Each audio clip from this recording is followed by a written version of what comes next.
I don't know about you guys, but I can almost smell that pecan wood coming right through the speakers.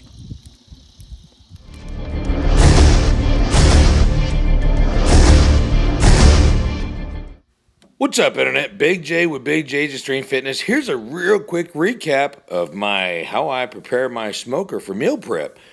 First of all, we got that briquette stack and then a couple of these sticks of wood working from smaller to bigger. That way the fire started a lot easier. And that's the only footage I had of that silver bowl going in there full of water. I actually pulled it out and cleaned it up a little bit better before I started it up. You see the bigger logs or limbs on there to get that fire going. And that bowl is used to keep the meat hydrated. If you're going to cook your food any longer than a few minutes on a grill, it's going to just sit there and dry out. So we got that fire going for us. There's some green logs that I'm going to throw in there for heat, and then I've got a real seasoned log there. Some of that's hickory, some of that's oak, and then there is the pecan, and that's my favorite there. I got plenty of that sitting over here on the side. I'll just break some of it off. Once that fire is ready to rock and roll, I'll put a couple of pieces on there for that seasoning. Now let's check this grate. It's ready to scrape off. You see how that fire is kind of billowing through there? It's still just from the little sticks, but anytime I'm ready to pull that back and start scraping it off, we'll be good to go. Now you see, this is an old smoker. It was built a long time ago, and it doesn't have like carburetors on it to turn back and forth. So I'll just leave it open a little bit to pull that fire through there. And A, that helps cook food because you can get it hotter. And B, you can close it down to get a little bit more smoke. Now I've got my pecan wood I put on there. I'm going to close that down just a hair to start getting it smoky. We've already cleaned this thing up on the top and sides. Let's go ahead and get those grates scraped off and get ready to put our food on there. We don't want to put any food on there if we've got rust or anything that's been left over from the last time we cooked it. So this is the way I like to season those grates. A lot of people use olive oil. Some people use not scraping, but cooking oil. I like to cut me an onion in half and scrape it off of there, and it just smells good when you're cooking on it. Open it back up, let the fire get nice and warm. So we got us some heat, and it's getting darker, so it's time to put some food on this bad boy. Grab me a whole stack of chicken. I'm going to put it right there, right in the middle, and we're going to get our first little scent of smoke on it, and I'll turn it back and forth and bring some more food out, and then we'll eventually, before this meat starts getting cooked, season it up. So it's a little process here. Take your time, throw it on there right, let it get that proper seasoning and smoky taste, and you see how we've got a good smoke going through there. That fire is just right. Went back inside, got me some pork loin that's deliciously smoked here. And if you'll look down inside the grill, you see there's a couple of white pieces. Yeah, there it is. You can see it a lot better now. I've got some charcoal in there just to give it a little bit more heat on the bottom so we don't have to sit out here all night smoking it. So that's a good handy hint. If you got a big giant smoker like this one, make sure you put a couple bricks underneath there to give you a little extra heat. Now that's a good foot away from that grate, but it will help you cook it. So I got my salt and pepper on there. That's really all you need, especially if you got a good old piece of pecan or mesquite or hickory or whatever you like to cook with. So I've carbureted that door, and I got my little smokestack up top. I'm trying to show you some of the smoke. It's dark, almost too dark. There it is right there. You see a couple of those flumes of smoke coming up, and I'll open that or close that accordingly to the temperature that I'm looking for. Now you see the chicken's still raw, but it's starting to cook. I might have had that charcoal pile just a little too hot, so we're going to keep on turning it, but we're going to make sure we get plenty of smoke. Now my rule of thumb for how much time I leave the food on here is about 1 pound an hour, and we've got about 7 or 8 pounds of food on here, but they're only in small pieces, so we can't keep it on there for that pound an hour rule of thumb. We make sure that we go anywhere from 6 to 10 ounces. That's close to an hour or so, but I keep turning it, and I turn the fire down to where it's about 200 to 250 degrees. That way I can keep it on there longer, hence getting a more smoky taste. Now this is some round steak.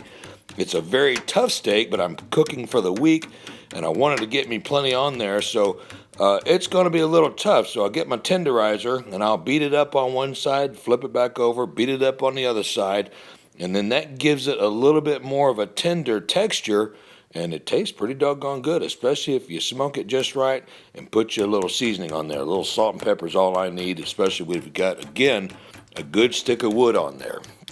So you see I got it flipped over, beating it up. Now, the smoker is only so big, and I've got several grills, so I went ahead and struck up my other grill. You see how horrible I am at holding the camera and trying to grab these burgers, but I've got some turkey going on here, and these turkey burgers are really big for the very reason that they're lean, and they're going to cook down if you're not careful. If you put some hamburger to it or add some deer or whatever that you like to put back in there, give it some fat and keep it from cooking down, you're going to have a big burger to eat, and to be, at the end you're going to have a big burger. But I'm looking for a little bit leaner food here because I got that steak that's going to be a little bit higher in fat for me. Of course, everything else that I add to my food. So this is going to be just right for me. It'll cook down and it'll still be a really thick burger. So we got about a 93.7 blend there with the turkey, and I've got me some steak seasoning I'm going to put on there because it's not going to make it over to the smoker, so I'm going to have to season it up to make it taste a little bit better without having to add all kinds of different condiments in the end. Now, my fire was going out, so I had to open that door all the way up, using that stick of wood to kick it up just a hair. And you see that brick in there? That's just right to put a bigger stick of wood that's not quite catching on fire. You see it's smoking again, and that'll lift it up off of that fire and give it a little bit more oxygen and air, and it'll eventually catch back on again. So the food's looking pretty doggone good here. What do you think? Got to flip it over. Make sure once that fire starts kicking up, it doesn't sear that bottom too quickly. And again, a steak, the best way to cook a steak is not really to smoke it, but because of the texture and the type of food or type of meat that is, I'd rather it taste really smoky and be a little bit more tough than to be cooked just like a regular steak and just be doggone tough as shoe leather. So we got it on the smoker there. Honestly, I hardly ever put steak on the smoker, but I did want it to taste pretty good with that fire. Got the chicken falling apart. It's nice and tender. We got the good smoke just flowing through there. You see that in the video, even in the dark. Fire's kicking back up again. I got another piece of pecan on there. And you can't really see that, but about an inch of heat mirage. So I've got it about 250 degrees. Only reason I know that because I've been messing with it for years. But the food's looking almost ready. Now, be careful when you're smoking food. If you think that you're burning it and it's turning a darker color, it's not. It's just because it's smoked. Now, don't forget about those turkey burgers. I almost forgot. You got to get over there and kind of flip on it and tip it over. Now, again, holding the camera and turning burgers is not my specialty, so you see me kind of fumbling around with it. But I did want to show you the entire footage. The way you know that you can flip your burger, and I'm actually really, really slow with it this way. If I wasn't holding the camera, it'd be a lot easier. That one's almost burnt, but the way you can tell that you can flip your burger is just to barely tip the lip and kind of flip on it. If that whole bottom peels right off, then you're good to go. If it feels like it's still sticking, then let it sit for another minute, 2-3 minutes, and just keep flipping on it. Once it's ready to flip, that whole thing will lift up really easily. So I don't really mash it down a whole lot because it's such a lean meat. So I just kind of tap on it, close it back up. The chicken's ready to go. It's a good brown smoke look and color. Just by checking on it and pushing on it with the fork, I knew it was ready. If you're scared, make sure that you use a knife, cut that in half, and make sure that your chicken's cooked. You don't want to eat any bad chicken, boys and girls. I'll tell you, I've done that plenty of times before, back when I first started cooking 30-plus years ago, and you do not want to have some raw meat in your stomach. Make you sick as a dog. So I either use the meal prep bags, or not the bags, but the containers, or a heavy-duty freezer bag. Don't put it in a regular bag because you'll end up burning right through that. So put that in the bag, leave it open, let it get all the moisture out of it, and then you can go back later and seal it up. So this is my pork loin. It's ready to rock and roll. You see how easy it is. It picks up almost like a brick or a piece of leather. You got to get that cooked all the way through, too. If it's pink, leave it on there. Okay, you don't want to eat any pink pork. Make sure that pork is white, and boy, oh man, look at that. It's looking delicious. So we're going to grab another baggie, and again, make sure that that is a freezer baggie, boys and girls. You don't want to put it in something that'll start melting, and then you don't go and warm it up and eat you a piece of plastic. That's going to ruin the taste of that pork, I promise, or any meat you got.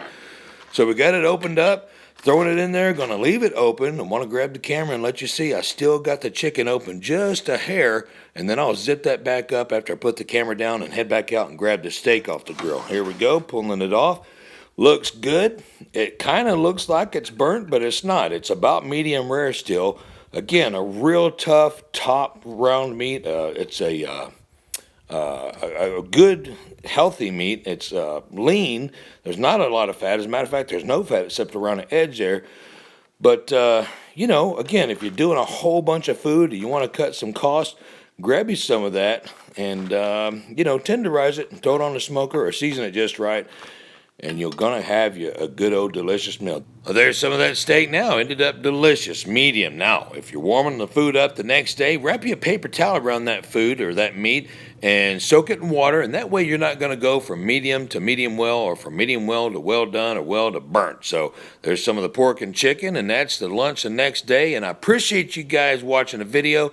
Check the description box for all the links. And until next time, 10 City Rules, train hardcore, and we'll see you next video.